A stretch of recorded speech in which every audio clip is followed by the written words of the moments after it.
નમસ્કાર. જય માં અંબે, જય માં ગાયત્રી, જય ભોલેનાથ. ગોંડલની પાવન ધરતીમાંથી રમાનાથ ધામ આવેલું છે અને રમાનાથ ધામની માલિકો આજ માનો મેળાવણ એટલે ભક્તજનો માના દર્શન કરવા માટે આમ એક સાગર ઉમટો હોય એમ ઉમટી રહ્યા છે અને માના દર્શન કરી રમાનાથ ધામમાં આવી અને ખૂબ જ ધન્યતા અનુભવે છે. ભાઈજી અને રમાબાના દર્શન કરીને પણ ખૂબ જ આનંદિત થાય છે અને પુલકિત થાય છે. કહેવાનું ખાસ આ 3 દિવસનો મહાપાઠ ઉત્સવ ઉજવાઈ રહ્યો છે ત્યારે બા ઇન્દિરાબેન આ આખા કાર્યક્રમને સંભાળી રહ્યા છે, ઓપ આપી રહ્યા છે અને સમગ્ર આ આયોજન છે અને વર્ષો સુધી જે ભોજનાલયમાં ભોજનનો ખર્ચ થાય છે આ ઉત્સવમાં એ ધન્યવાદ છે રમેશભાઈ ધડુકને. એ રમેશભાઈ ધડુકના પરિવારને રમેશભાઈ ધડુક થકી આ ધામની માલિકો કાયમને માટે પ્રસાદનું આયોજન રમેશભાઈ ધડુકના દ્વારા કરવામાં આવે છે. તો રમેશભાઈ ધડુકની માથે પણ રમાનાથ એટલે રમાબા અને નાથા બાપાના પૂરા આશીર્વાદ, મા ભગવતી અંબાના આશીર્વાદ ઉતર્યા છે અને આ સમગ્ર આયોજન આખા સૌરાષ્ટ્રનું, ગુજરાતનું અને ભારતનું અને ગોંડલ ગામનું તો ગૌરવ કહી શકાય એવું માના તરણમાં મા ભવ્યતાથી આશીર્વાદ આપી રહ્યા છે અને માના ભવ્યતાથી ભક્તો દર્શન કરી રહ્યા છે. એ ભાઈ, હું મનસુખ વસોયા, ધન્યવાદ. જાજો ગોંડલ, રમાનાથ ધામ. એ ભાઈ, તમને કહું છું.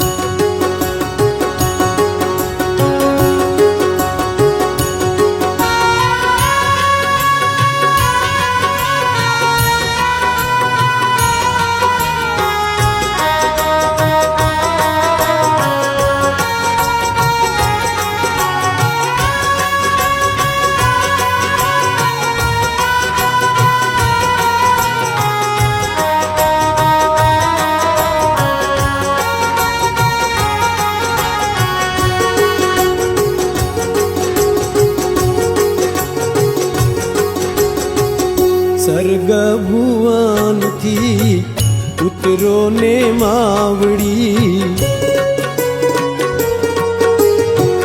સર્ગ ભુવનથી ઉતરો ને માવડી, આવી આ નોરતાની રાતડી. હો આવી આ નોરતાની રાતડી. જય રમાનાથ. જગત જનની જગદંબાનો જય જયકાર. માં તારું પ્રાગટ્ય. નાથાલાલ હ જોશી. જન્મની સાથે જ પ્રાગટ્ય, એક જ શક્તિ, ખુદ જગદંબા. માં બોલ્યા છે એટલે કે પૂજ્ય ભાઈ બોલ્યા છે, બંને એક જ ચેતના છે, બે નથી. મારા ખોડિયામાં માત્ર જગદંબા જ છે. જગદંબાનું ખુદ સ્વરૂપ અને મારી આ અભિન્ન શક્તિ રમા, અભિન્ન માટે એ જગદંબાનું એ પણ સ્વરૂપ થયા. 3 છે પણ એક છે. એકોહમ બહુશ્યામ. અને છતાં પણ પોતાનું એકત્વ છોડ્યું નથી, એક જ રહ્યા છે. ઓમનિશન્ટ, ઓમનીપ્રેઝન્ટ, સર્વત્ર, સર્વજ્ઞ, સર્વશક્તિમાન. જગદંબા ખુદ જન્મથી જ, છતાં પણ ભાઈનો જન્મ, પૂજ્ય ભાઈનો જન્મ 1920માં, 1946ની અંદર માનું પ્રાગટ્ય. પણ માં બહારથી નથી આવી, અંદરથી જ આવી છે. જે અંદર હતી એ લોકોના કલ્યાણ અર્થે પ્રગટ થઈ, લોકોના કલ્યાણ અર્થે પ્રગટ થઈ. જગત જનની જગદંબા. એની સાથે જ પૂજ્ય ભાઈના હાથની તાળીઓ પડી, હાથ ગુલાબી થઈ ગયા. આંખોએ રૂમ સુગંધથી ભરાઈ ગયો અને ઉપર ઝૂલા ઉપર બેઠા હતા ત્યાંની ઉપરના માળિયામાંથી કોઠી પર પડેલા ખૂંચાઓ જે ઊંધા ઉપરા ઉપર પડ્યા હતા એમાંથી એ એક ખૂંચો નીચે આવ્યો, ગોળ ગોળ અભેરાઈ ઉપર ફરતો ફરતો નીચે આવીને ઊભો રહી ગયો. ઇટ મીન્સ કે જળ ઉપર એનું શાસન છે. માં પ્રગટી એનું અભિવાદન કરવા માટે, એની આરતી કરવા માટે ઝાલરી વાગી, ખૂંચો નીચે આવે. જગત જનની જગદંબા લોક કલ્યાણાર્થે નીચે આવી. ગિરનારમાંથી પ્રકાશનો લીસોટો આવ્યો, જે મારા મોટી બાએ જોયેલો. આ જ્યોતિ, આ પવિત્રતા, આ આનંદ, જે શાશ્વત આનંદ, શાશ્વત જ્યોતિ, શાશ્વત મુક્તિ, એના બધાનું એક પ્રકાશના બિંદુ રૂપે એકત્રીકરણ થયું. ગજબનો પ્રકાશ ઉત્પન્ન થયો. અને આ નવું જે આખું વર્તુળ પેદા થયું, એ જ પૂજ્યભાઈ. પૂજ્યભાઈ બોલ્યા છે, આપણને એવું પણ કહ્યું છે હું તમારા જેવો જ છું, કેમ કે ઝીરો ઈગો. પણ છતાંય એની તાકાત એટલે આર પાર આ જગત અને ઉર્ધ્વ જગતમાં. અહીંયા એક જ રૂમમાં બેઠા બેઠા અમેરિકાની ડિટેલ્સ આપશે, ઇંગ્લેન્ડની આપશે, જર્મનીની આપશે, સીધા અમદાવાદની આપશે, સીધા કોઈને વિરમગામની આપશે. એને કોઈ પાસપોર્ટ, વિઝા, ટિકિટની જરૂર નથી.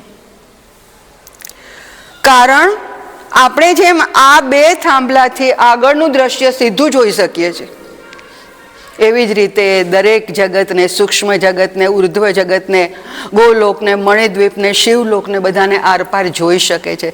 જોઈ શકે છે નહીં, એનાથી આગળ કહું, એ બધાના રચયિતા એ ખુદ છે, પૂજ્યભાઈ ખુદ. જગદંબા, અજોડ શક્તિ, અનપેરેલલ્ડ, અંબી જન્મી, supreme power of the whole world, whole universe. મારામાં પૂજ્યભાઈએ આમ આંગળી કરીને બતાવ્યું છે, મારી અંદર, આ નાથાલાલ જોશીમાં, અને આ મારી અભિન્ન, મારા મધર તરફ આંગળી ચીંધીને બતાવ્યું છે રમા, મારી અભિન્ન શક્તિ, ખુદ જગદંબા સ્વરૂપ. माँ को, भाई को, रमांबा को, जे को, ते त्रणेय एक ज छे, एकम एवं अद्वितीयम. એ કહે છે માને પામવા માટે એક સીધે સીધો રસ્તો નામ સ્મરણ. જેટલું એમનું નામ સ્મરણ કરશો, એનું ચિંતન કરશો, એને શરણે જશો, એનું જેટલું જેટલું આહ્વાન કરશો, એમ માં તમારા હૃદયની અંદર ઓતપ્રોત થતી જશે. હૃદયના ષડ રીપુઓને ખેંચીને બહાર કાઢશે, આપણે કાઢવાની જરૂર નહીં પડે, કે માની ખુદ કૃપા વરસી રહી છે, જગદંબા ખુદ વરસી રહી છે. અને આપણું ઉત્થાન કરવા, આપણું ઉર્ધ્વીકરણ કરવા ખુદ પૃથ્વી પર આવી છે, આપણને ઉપર નથી મોકલ્યા. એને ખબર છે કે આપણે નિર્બળ છીએ, પહોંચી શકીએ એમ નથી, એને કૃપા વરસાવી છે. એમાં એ ઉત્સવના દિવસોની અંદર માં એકદમ નજીક આવે છે, એકદમ સ્પોન્ટેનિયસ. માં એટલે સ્ફટિક. આ સ્પોન્ટેનિયસ જે છે એકદમ નજીક આવે છે આપણને બધાને. મેં પહેલાં પણ કહ્યું એમ, પંખમાં પડેલા જીવોને બધાને પ્રેમથી ઉચકીને પંકજ બનાવે છે. એમણે કહ્યું છે આના માટે માનું શરણ, માના ચરણ, માની ભક્તિ, માનું સ્મરણ. હવે એનાથી પણ આગળ કહે છે માનું શરણ, મારું શરણ, માની ભક્તિ, મારી ભક્તિ, માના ચરણ, મારા ચરણ. હું ખુદ ઉર્ધ્વીકરણ કરું છું. ધીમે બોલું તો પણ હું, માં બોલે ત્યારે અવાજ ફરી જતો, જેને સાંભળ્યું છે એને ખબર છે. પણ એ એનું જ સ્વરૂપ. વ્યક્તિ પણ હું, શક્તિ પણ હું. મને મન ફાવે ત્યારે વ્યક્તિ તરીકે કામ કરું, મને મન ફાવે ત્યારે હું શક્તિ તરીકે કામ કરું. તો તો આપણી સાથે વાત કરે તો આપણે જેવા બનીને વાત કરે અને તરત જ એ જ સેકન્ડે શક્તિ રૂપે વાત કરે. ઇટ મીન્સ કે પડદો નહોતો, ક્યાંય જવાની જરૂરિયાત નહોતી, પ્રાર્થના કરવાની જરૂરિયાત નહોતી. ભગવાન રામકૃષ્ણ પ્રાર્થના કરતા, મા કાલીનું આહ્વાન કરતા અને એને નમસ્કાર કરીને કહેતા કે તું દર્શન નહીં આપે તું મારું માથું વાળી કાઢીશ. ઇટ મીન્સ કે પ્રાર્થના કરનાર બીજો હતો, શક્તિ બીજી હતી. અહીંયા ખુદ શક્તિ આગળ આવીને બોલે છે કે હું જગદંબા, હું જગત જનની, રામ અને કૃષ્ણ મારા સંતાન. તમે માને પ્રાર્થના કરો એવું પણ ભાઈએ સમજાવ્યું છે. આપણી ઘણી વૃત્તિઓ છે, ઘણી જગ્યાએ ડિવાઈડ થયેલી છે કે જે આપણે ધન માટે, પદ માટે, પ્રતિષ્ઠા માટે, ફેમિલી માટે, ફેમિલી મેમ્બર માટે આપણી આસક્તિઓ છે. એ આસક્તિઓ અલગ અલગ જગ્યાએ ફંટાયેલી છે. જગત માટેની આસક્તિ, આપણી અધોગતિ, આ બધી જે આસક્તિઓ છે એને એક સાથે ભેગી કરી અને ભગવાન માટેની આસક્તિ થાય, જગદંબા માટેની આસક્તિ થાય તો એ ઉર્ધ્વગતિ. પેલી અધોગતિ, આ ઉર્ધ્વગતિ. માત્ર ને માત્ર આસક્તિઓ આપણને આપી જ છે, આપણે ડિમાન્ડ આપી જ છે, આપણે કરતા જ રહીએ છીએ હંમેશા ભગવાન પાસે. પણ એ સામે જ્યારે હોય, એકદમ સામે હોય ત્યારે આપણી બધી વૃત્તિઓ, આપણી બધી આસક્તિઓ, બધી આપણી ડિમાન્ડ, આપણી માગણીઓ બધું જ્યારે એના મય બની જાય ને ત્યારે આપણે એની અંદર તલ્લીન થઈ જઈએ. માની કૃપા વરસે બધી આસક્તિઓ બહારથી છૂટીને અંદર વળી છે, ભગવાન તરફ વળી છે. ખૂબ સરસ મજાના આશીર્વાદ આપ્યા છે એમણે કહ્યું છે જાગી જજો, તમારી સમક્ષ ખુલ્લો થાઉં છું. જાગી જજો, તમારા સમક્ષ ખુલ્લો થાઉં છું. આવું મેનિફેસ્ટેશન 5000 વર્ષમાં ક્યારેય નથી થયું. માનું સ્મરણ કરો, માનું ચિંતન કરો, માના સાનિધ્યમાં રહો, માનો સ્પર્શ મળશે, માનો સાક્ષાત્કાર મળશે, માની સાથે સંવાદ મળશે. એ તમારું કલ્યાણ કરી રહી છે, ઉર્ધ્વ ગતિ તરફ લઈ રહી છે. એના જેવું એક પણ પ્રાગટ્ય અત્યાર સુધીમાં થયું નથી. રામની અંદર મર્યાદા પુરુષોત્તમ, મર્યાદા લઈને જીવ્યા. કૃષ્ણની અંદર મલ્ટીડેમેન્શન, એક મલ્ટીપર્પઝ. એની અંદર જોયું તો કૃષ્ણ પોતે લો મેકર ખરા, લો બ્રેકર પણ ખરા, એ ગાયોના ગોવાળ પણ ખરા, ગોપના સખા પણ ખરા, મથુરાની અંદર કંસને મારનાર પણ ખરા, જતા રહી અને દ્વારકા વસાવનાર પણ ખરા, એ રણછોડ પણ બની શકે છે અને એ જ ગીતાના ગાનાર પણ ખરા. ત્યારે એણે કહ્યું છે અહમ ત્વામ સર્વ પાપેભ્યો મોક્ષયિષ્યામિ મા શુચઃ મામેકમ શરણમ વ્રજ. મારે શરણે આવો, હું તને સર્વ પાપોમાંથી મુક્ત કરીશ. તો અહીંયા કૃષ્ણની અહમગ્રસિત ચેતના નહોતી, ખુદ શક્તિ બોલી રહી હતી. અહીંયા હું પણ જે બોલું છું, હું ખુદ જગદંબા, હું ખુદ જગતે જનની, હું ખુદ ભગવાન, હું તમારું કલ્યાણ માટે આવ્યો છું. અત્યાર સુધીમાં આવું મેનિફેસ્ટેશન નથી.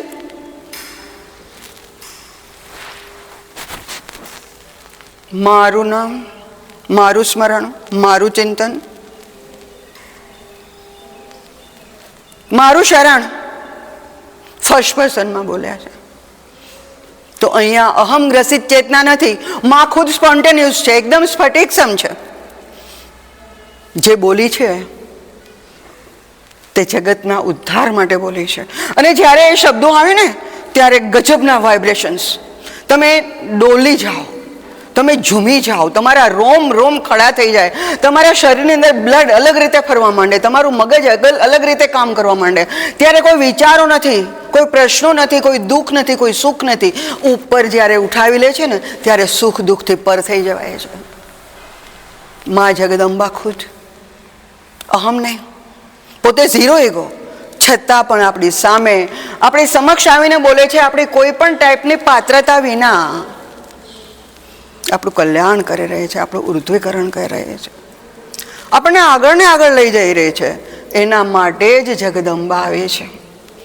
એમણે આશીર્વાદ આપી દીધા છે કે હું તમારું કલ્યાણ કરીને જ જંપીશ. તમારી પ્રાર્થના, તમારું નામ સ્મરણ જે તમને નીચેથી ઉપર ઉઠાવશે, જાગતિક જીવનની જે ઘટમાળ, જેમાં સુખ દુઃખ, અંધકાર પ્રકાશ, એક છેડો પકડો એટલે બીજો છેકડો આવે જ છે લાકડીનો. આંખ પકડી લીધું, મને સુખ જ જોઈએ છે, ભલે તને સુખ જોઈતું હોય પણ બીજો છેડો દુઃખનો છે જ. તને પ્રકાશ જોઈતો હોય પણ બીજો છેડો અંધકારનો છે જ. એક ને એક પીરિયડ કાયમ નથી ચાલતો, કોઈના જીવનમાં નથી ચાલતો, પણ તું સહકારની ભાવના રાખ. કોઈ પણને તકલીફ હોય તો એને તું મદદરૂપ થા. એ મોટામાં મોટી સેવા છે. માત્ર ને માત્ર તમે મંદિરે ગયા ને સેવા થઈ એવું નથી. કોઈ દુઃખીના ખભા પર હાથ મૂકીને કોને કે હું તારી સાથે છું, એ પણ બહુ મોટામાં મોટી સેવા થઈ છે. ત્યારે એવું ન વિચારો કે ઓહો મારે તો બધું સારું છે, આને જ દુઃખ છે. ત્યાં તમે કર્મ બાંધો છો. તમારે બધું સારું છે ક્યાં સુધી? સમય બધાનો ફરતો જ રહે છે, એકને એક રહેતો જ નથી. નથી કોઈ વ્યક્તિઓ રહેતી, નથી કોઈ સંબંધીઓ રહેતા, નથી કોઈ કુટુંબ રહેતું. રહે છે તો માત્ર એક જગદંબા. એ જન્મો જન્માંતરની તમારી સાથે છે, તમારી સાથે જ ચાલે છે. પૂજ્યભાઈએ લખીને આપ્યું છે અમૃતમમાં, હું તમારી સાથે જ છું. પૂજ્યભાઈએ સરસ મતાનો રસ્તો કંડારી રાખ્યો છે. ઝાડા ઝાંખરામાંથી મુક્ત કર્યા છે. એ સરસ મજાનો હાઈવે બનાવ્યો છે. આપણે સીધા જ ચાલ્યા જઈએ, ક્યાંય આડાઅવડા શાસ્ત્રો પણ જોવાની જરૂરિયાત નથી રહેતી. એના પર માઇલસ્ટોન પણ મૂકી દીધા છે, એના પર લાઇટિંગ પણ કરી દીધું છે, મસ્તી છે. અને સાથે તારી ચાલુ છું, તારી સાથે સાથે હું ચાલુ છું. હવે તને ડર શાનો છે? તારે એવરેસ્ટ સર કરવાનું છે, તારે ગૌરીશંકર સર કરવાનું છે. પાછું વળીને જોતો નહીં, ઉપર ને ઉપર આગળ વધવાનું છે. ત્યાં દરેકે પહોંચવાનું છે. એક ટોચ મેં એવી નથી બનાવી કે એક વ્યક્તિ જ ઊભી રહે. આ ટોચ ઘણી મોટી છે. અલગ અલગ ધર્મના સંસ્થાપકો પણ બધાનું પૂજ્યભાઈએ માન જાળવ્યું છે. દરેકે દરેક તળેટીમાં ઊભા રહીને ચર્ચા કરે કે મારો રસ્તો સીધો છે, મારો રસ્તો આડો છે, મારે પગથિયાથી જવાનું છે, મારે આડી અવડી કેડીથી જવાનું છે, કોઈ સીધી કેડીથી જાય છે, ઊંચા ચઢાણથી જાય છે. ઉપર જાય પછી ખબર પડે છે કે નીચે ચર્ચા કરતા હતા એ ખોટું હતું, ઉપર એક જ તત્વ છે. અચ્છા, ત્યાં પહોંચ્યા એટલે માની નહીં લેશો કે પહોંચી ગયા, યાત્રા પૂરી થઈ ગઈ. આપણી યાત્રા અનંતની યાત્રા છે. અનંતમાંથી આવ્યા, અનંતની યાત્રાને અનંતમાં જવાનું છે. આનંદમાંથી આવ્યા, આનંદની યાત્રા અને આનંદમાં જવાનું છે. તો અનંત જગદંબા ખુદ, જેને બધા બ્રહ્માંડોની અધિષ્ઠાત્રી, ગ્રહો નક્ષત્રો તારાઓ બધાની અધિષ્ઠાત્રી, એકદમ ઉપર ને ઉપર. હવે અનંતથી ઉપર શું છે એ ખબર નથી, પણ છતાંય એનાથી એ ઉપર છે. ત્યાર પછીનો શબ્દ આપણી પાસે નથી, આપણી ડિક્શનરીમાં નથી, ક્યાંય નથી. એ બધાની રચયિતા ખુદ, બધાની સંસ્થાપિકા ખુદ, ખુદ પોતે જ. એ જગત જનની આપણી પાસે આવી, આપણી સાથે વાતો કરી, એમનું મેનિફેસ્ટેશન, અને બોલ્યા છે કે મંદિર થશે. અહીંયા એટલા બધા વાઇબ્રેશન્સ ઊભા થશે કે હદ નહીં. શ્રુતિમાં પણ કહ્યું છે કે આ મારી પોતાની જગ્યા છે, આ મારો પોતાનો રાજમહેલ છે. અહીંયા જે વાઇબ્રેશન્સ છે એ ક્યાંય નથી. હા, એના દાખલો આપતા પૂજ્યભાઈ સમજાવે છે દરેક વાયરની અંદર ઇલેક્ટ્રિસિટી છે, પણ બલ્બ ન મૂકો, સ્વિચ ઓન ન કરો ત્યાં સુધી એનો પ્રકાશ આવતો નથી. તો શ્રુતિમાં વિશેષ એ છે કે ત્યાં એકદમ મોટો બલ્બ છે પ્રકાશમાન, જેના વાઇબ્રેશન્સ ખૂબ ને ખૂબ કામ કરે છે. અત્યારે પણ કરે છે ને ભવિષ્યમાં પણ કરશે એવું એમણે કહ્યું છે. દુઃખીઓના દુઃખ દૂર થશે. અહીંયાના જ રમાનાથ ધામ જગદંબાના જે પગથિયા ચડશે એના દુઃખીઓના દુઃખ દૂર થશે. અને અહીંયા જે સંકલ્પ લઈને આવ્યા હશે ને ઘરે જશે એ પહેલાં એને માનતા પૂરી થશે. તો આવી જગદંબા એનો 11મો પાટોત્સવ આપણે બધા બહુ આનંદથી ઉજવીએ છીએ. આજે પૂનમ છે, આજે એનો છેલ્લો દિવસ છે ઉત્સવનો, 11મા પાટોત્સવનો. તો આપણે બધા આજે જગદંબાના ચરણોની અંદર ભક્તિભાવથી પ્રાર્થના કરીએ અને એમના આશીર્વાદની યાચના કરીએ. જય માં, જય રમણ.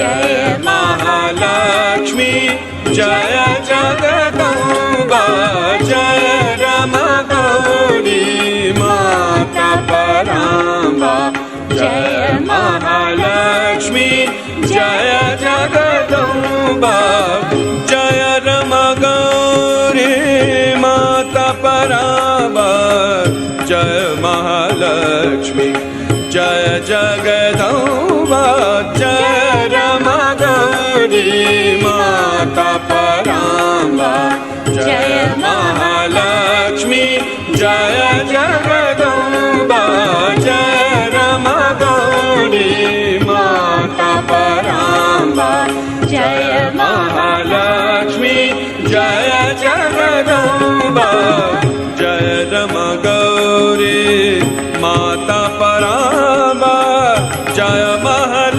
जय जगदम्बा जय रमा गौरी माता पराम्बा जय महालक्ष्मी जय जगदम्बा जय रमा गौरी माता पराम्बा जय महालक्ष्मी जय जगदम्बा जय रमा गौरी माता पराम्बा जय महालक्ष्मी जय जगदम्बा जय रमा गौरी माता पराम्बा जय महालक्ष्मी जय जगदम्बा जय रमा गौरी माता पराम्बा जय महालक्ष्मी जय जगदम्बा जय रमा गौरी